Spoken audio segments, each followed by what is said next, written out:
At first, they thought it was just imagination, a child with crayons and a wild mind. But then the fire happened, just like he drew it. And that's when they realized something was very wrong with Jamie.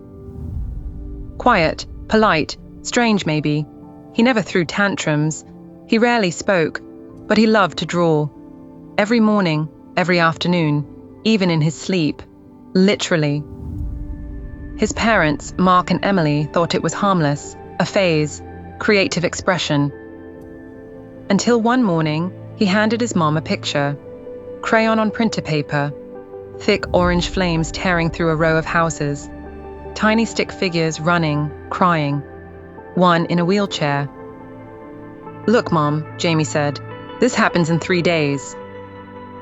She smiled awkwardly. "You mean you're pretending it will happen?" Jamie shook his head. "No, it does. The red house with the blue door. The man in the chair gets out, though, I made sure." Emily put the picture aside. She didn't mention it to Mark. Why would she? Kids draw weird things. 3 days later, it rained. Hard.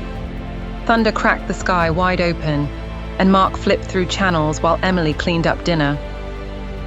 Jamie had gone to bed early. He always did. Then the news interrupted the sitcom. Breaking. Multiple homes damaged in a fire on Pine Street. Firefighters believe lightning struck a transformer box near a red house with a blue front door. Emily dropped the plate in her hands. She didn't blink, didn't speak. Then they showed it. The exact house, red siding, blue door, and out front, just like in Jamie's drawing, a man in a wheelchair, wrapped in a blanket, sipping water from a paramedic. Mark stared at her. "What is it?" he asked. "You look like you've seen a ghost." Emily didn't say anything. She just walked into Jamie's room and looked at his drawings. There were dozens, maybe hundreds. Some were wild and abstract, but some looked like maps, blueprints, warnings. Emily started watching Jamie's drawings like a detective watches evidence. Each one had a date scrawled in a corner. The next, a car crash on Highway 9. One red truck, one silver van, a woman crawling out holding a baby. It happened exactly the way he drew it, even the baby's pink socks. She brought it to Mark. He didn't believe her. "Coincidence," he said. "Confirmation bias." Then came the third, a school lockdown, masked man, a teacher hiding children under a desk. Jamie had written on the bottom, "The kids are okay." 3 days later, it made national news. Mark stopped calling it coincidence. They took Jamie to a child psychologist, not because he was hurting anyone, but because they were terrified he was hurting. Dr. Paxton was gentle, patient, curious. "How do you come up with your drawings, Jamie?" "I don't come up with them," he said. "I just wake up and I see them in my head." "Who shows them to you?" Jamie shrugged. "Nobody. It's just the way it's always been.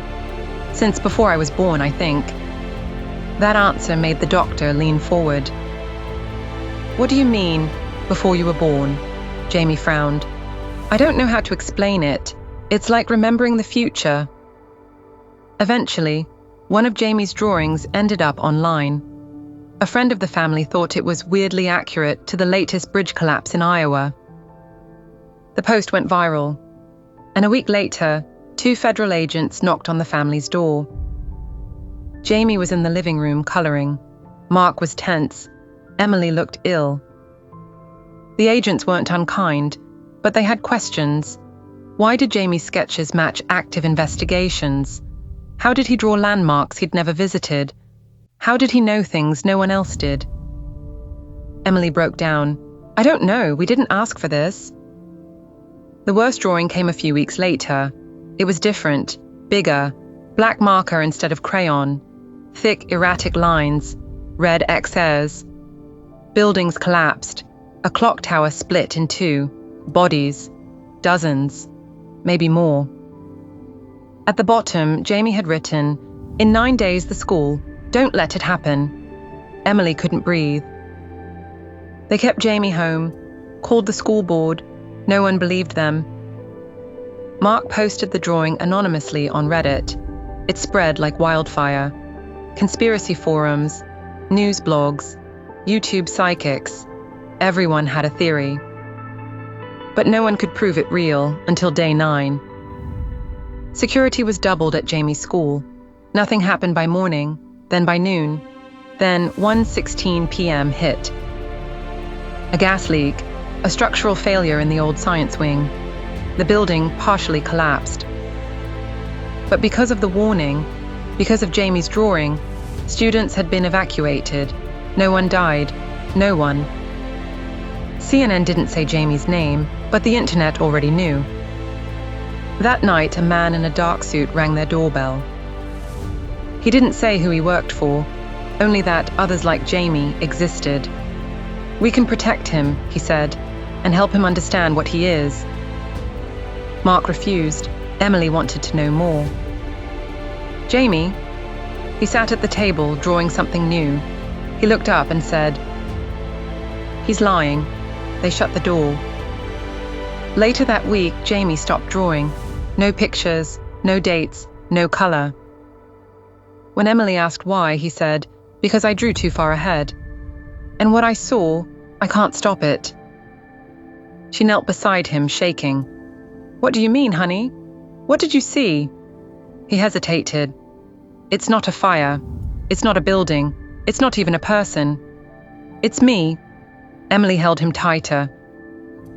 "You? What happens to you?" Jamie looked at her with eyes too old for 6 years.